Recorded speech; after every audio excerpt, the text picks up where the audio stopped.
I have gone to my local police department because I know my son is going to be training for the Junior Olympics, running around the neighborhood in an all-white neighborhood.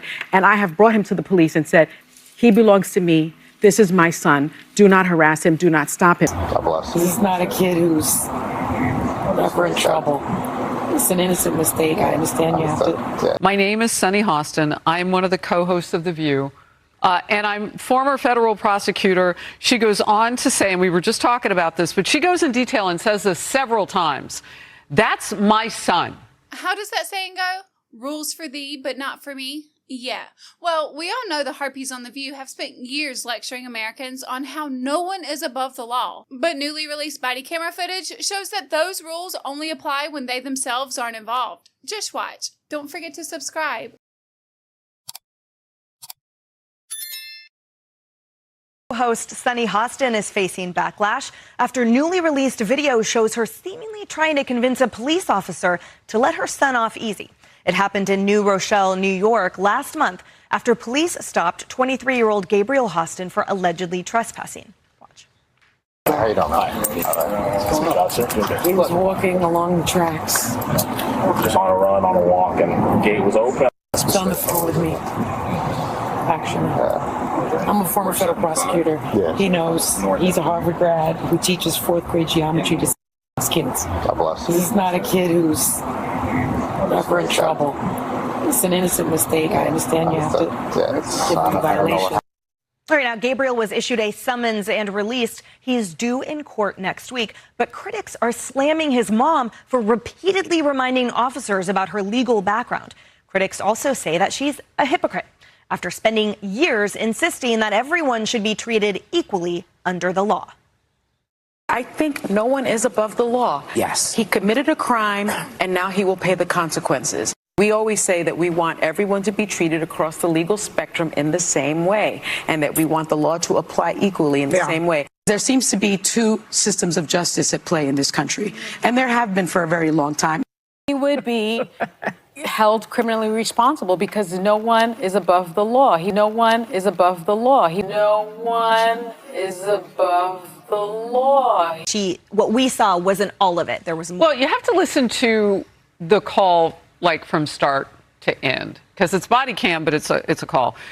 This is a quote from some of the reporting on it. My name is Sunny Hostin. I'm one of the co-hosts of The View. I mean, so just in case these gentlemen, because they're working, they're probably not watching daytime television at 11 a.m. Eastern when that airs. And I'm former federal prosecutor. She goes on to say, and we were just talking about this, but she goes in detail and says this several times.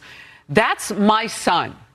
Like, okay, first of all, you just had to tell those gentlemen who the heck you are, because maybe they didn't know. Maybe they've got a different view.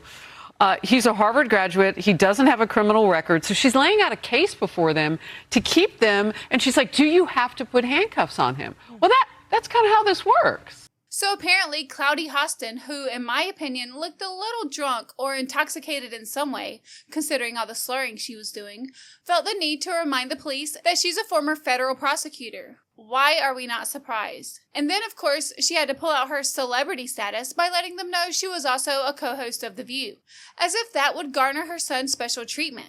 I mean, why else would she try to use her oppressed privilege in such an abusive manner? Unless, of course, it was to ensure that her own son be in fact above the law.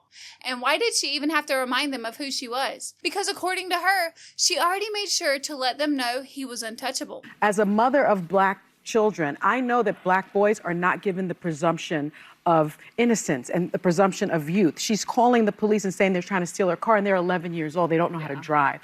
And so for me, what was interesting was I have had to be in the position where I have gone to my local police department because I know my son is going to be training for the Junior Olympics, running around the neighborhood in an all-white neighborhood. And I have brought him to the police and said, he belongs to me. This is my son. Do not harass him. Do not stop him. I can only imagine how she's going to turn this into a racial issue. Because we all know how much she likes to remind people of how scared she is of white people. Yet, she lives in an all-white community. Not even neighborhood, but an entire community.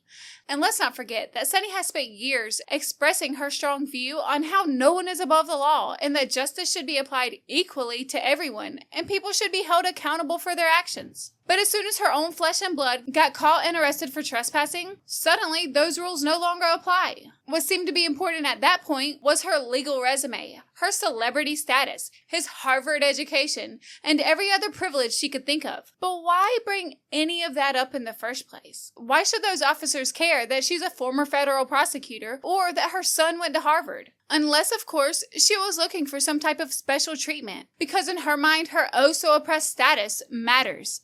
And throughout the entire interaction, Sunny kept describing her son as a good kid who simply made an innocent mistake.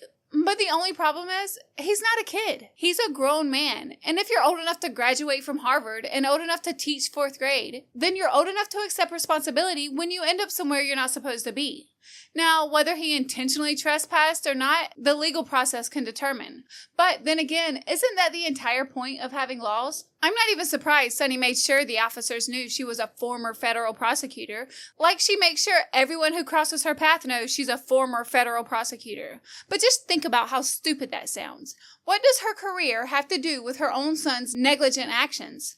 If anything, she should be ashamed of herself for not teaching him not to go on private property without permission. And if it doesn't belong to you, don't touch it. It's as simple as that. But I guess when you grow up in all-white, luxury-gated communities, and your mom is a former federal prosecutor and a celebrity on one of the worst daytime TV shows, then the rules bend over backwards and sideways for you, and you can pretty much get away with whatever you please. But then again, that's just my opinion. I would love to know your thoughts on this in the comments below. And if you enjoyed this video, give it a like and please consider subscribing to the channel. Thanks for watching, and I'll see you in the next one. Don't forget to subscribe.